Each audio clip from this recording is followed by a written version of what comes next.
Honorable as Speaker,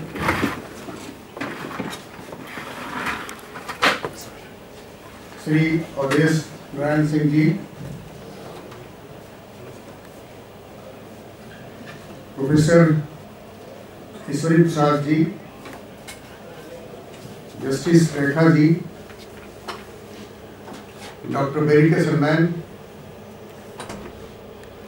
and friends. अभी हमारे पूर्व वक्ता ने हेल्थ केयर के दो एस्पेक्ट की चर्चा की, प्रिवेंटिव और क्यूरेटिव। एक चीज आप देखेंगे, हेल्थ सेक्टर में पिछले 10, 15, 20 सालों से खास करके हिंदुस्तान और विकासशील देशों में प्राइवेट सेक्टर में कॉर्पोरेट हाउसेस की बड़ी तेजी से एंट्री हुई है और हेल्थ केयर का कमर्शियलाइजेशन जिसको कहा जाता है वो बड़ी तेजी से हुआ है। स्टेट्स के जो हेल्थ डिपार्टमेंट होते थे केंद्रीय सरकार या फिर राज्य सरकारों के, उनके माध्यम से कुछ प्रिवेंटिव एस्पेक्ट कवर किए जाते हैं, लेकिन वो सफिशिएंट नहीं है। और कॉर्पोरेट हाउसेस जो प्राइवेट सेक्टर में आ रहे हैं, उनके यहाँ तो बिल्कुल ही नहीं इस पर ध्यान दिया जाता है या एक पैसा प्रिवेंटिव एस्पेक्ट पर खर्च नहीं किया जाता है। इसको नोटिस में लाने की जरूरत है और उनको कंपेल करने की जरूरत है कि आप प्रिवेंटिव सेक्टर में भी जो है आप अपना वांछित योगदान दें। और जो राज्य सरकारें हैं या केंद्र सरकार है, उसके जो अपने हेल्थ ऑर्गेनाइजेशंस हैं, उनको भी प्रिवेंटिव एस्पेक्ट पर ज्यादा जोर देना चाहिए। आप देखेंगे कि प्रिवेंटिव एस्पेक्ट के क्षेत्र में सबसे ज्यादा काम अगर होता है तो वो WHO का यूनिसेफ या WHO करता है। तो एक ये एस्पेक्ट है कि प्रिवेंटिव एस्पेक्ट पर कॉर्पोरेट हाउसेस आगे आवे, हमारी सरकारें जो है इस पर विशेष ध्यान दें।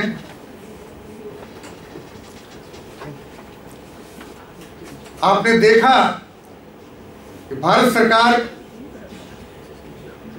का union ministry of labour,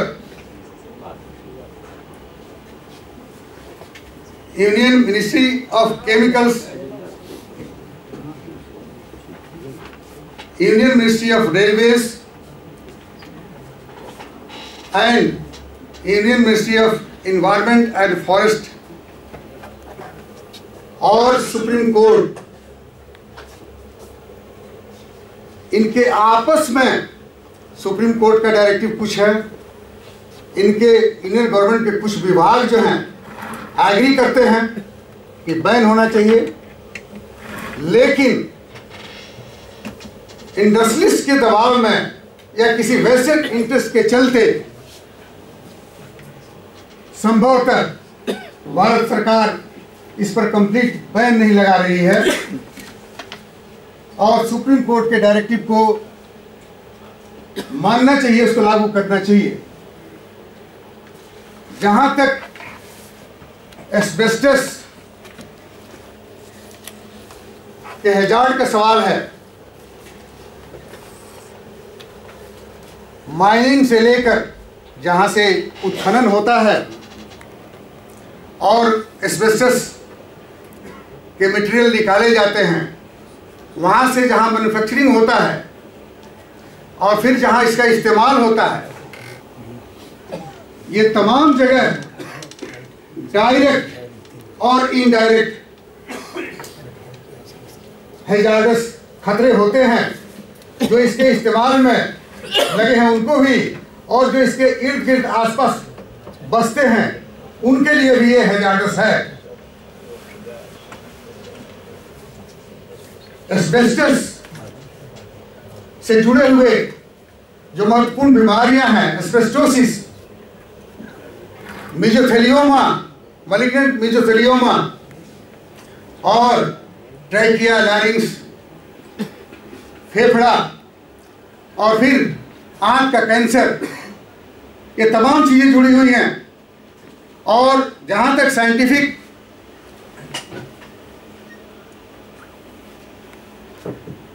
development है, जानकारी है,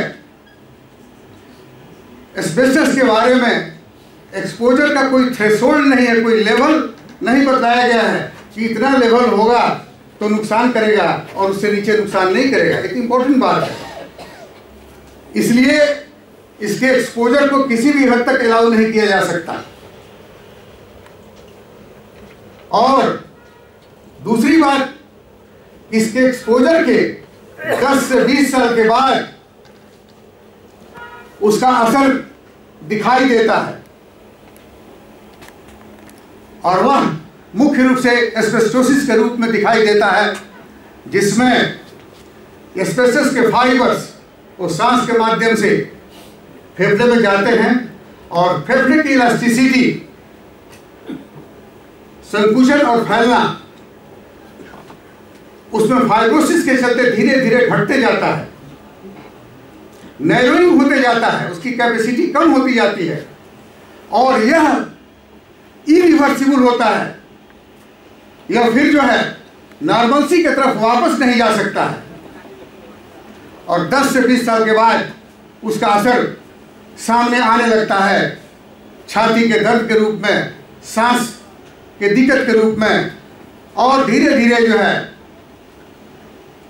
सांस के चलते आदमी मर जाता है। तो एक जो व्यक्ति इससे सफर करता है उसकी अपनी जो क्षमता है, कार्य क्षमता, वो घटती है और उसकी आयु कम हो जाती है।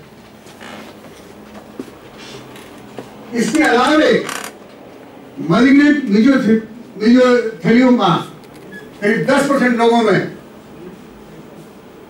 और 10 से 20% लोगों में गले का कैंसर, लंग्स का कैंसर या इंटेस्टाइन का कैंसर होता है। और जिनको कैंसर हो गया, हमारे बीच अभी महावीर कैंसर संस्थान के डायरेक्टर डॉक्टर जितेंद्र सिंह जी आ गए हैं, वो और प्रकाश डालेंगे इस पर। तो मैलिग्नेंट मेसोथेलियोमा जो कि पेरिटोनियम या फिर प्लूरा में होता है, करीब 10% लोगों में होता है और 20 से 50% लोगों में एस्बेस्टस के चलते कैंसर होता है, गले का, लैरिंक्स का, ट्रैकिया, लंग्स और इंटेस्टाइन में। और अंततः हमें बहुत सारी जिंदगियां खोनी पड़ती है। तो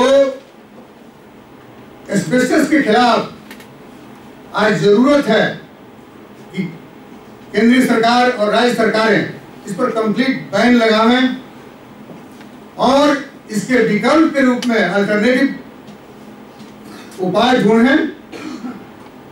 दूसरी बात कि ऑलरेडी जो लोग एक्सपोज्ड हैं, जिनमें 5 साल, 10 साल, 20 साल के बाद सिम्टम आने वाला है, उनका एक सर्वे होना चाहिए और उनको फॉलोअप होना चाहिए कि उनमें डिजीज के लक्षण अगर आते हैं तो उनका जल्दी से जल्दी इलाज हो सके। और जो ऑलरेडी सफर कर रहे हैं उनका तो इलाज कहीं ना कहीं हो ही रहा होगा, इलाज ले ही रहे होंगे। इन्हीं बातों के साथ मैं अपनी बात समाप्त कर रहा हूँ। धन्यवाद।